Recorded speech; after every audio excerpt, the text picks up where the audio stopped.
Take a turn. 12.2. Turn-taking, the back and forth of an interaction, is an essential skill for effective communication. Through turn-taking, we can sustain an interesting conversation or change the topic in a boring one. Either way, we take turns in all conversations. When each person plays their part, conversations are more balanced and naturalistic. In AAC-mediated conversations, this is something we pay special attention to. When supporting early language learners, turn-taking is sometimes something of a struggle.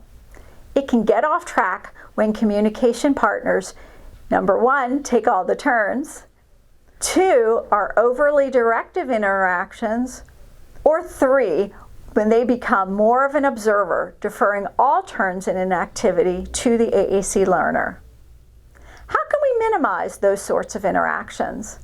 In general, interactions become overly directive and intrusive when communication partners are so focused on modeling that they're not aware of their learner responding, or when they forget to pause and offer the AAC learner an opportunity to respond, explore, or engage. When this happens, the AAC learner may be less cognitively and emotionally engaged. Because they're less invested in the interaction, they may take a more passive role, or they may not understand how they can participate in an interaction. Conversely, when we pass a turn to our learner without adequate modeling of AAC, they may not know how to take their turn. They may demonstrate apathy, or they may show frustration if it's too hard. Overly directive interactions often happen as family members become proficient with AAC and are working hard to model everything. In the momentum of speaking AAC, we can sometimes forget to pause and notice opportunities for our AAC user to also take a turn. We also see overly directive and demanding interactions when AAC learners are consistently asked questions that require a specific response, such as, "Who do you see?" or "What color is it?" And if the AAC learner doesn't take their turn, the interaction becomes more directed and unnatural. "Here's the green triangle, touch the green one."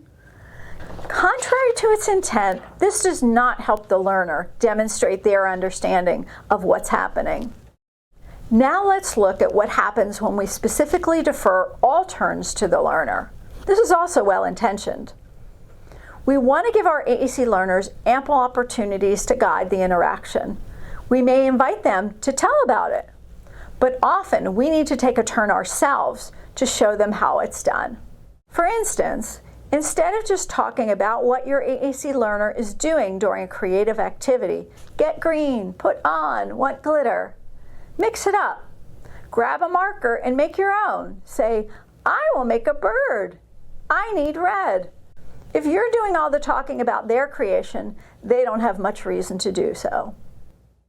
If this is an aha moment for you, you're in good company. Many communication partners fail to acknowledge the value of taking their turn to show their AAC learner what turn-taking can look like. When interactions seem a bit off-kilter, it's helpful to take a step back and note both how we are supporting our AAC learners to participate and what we're doing to show them how. The following guidelines can help get interactions back on track. 1. Speak AAC to provide ample language input.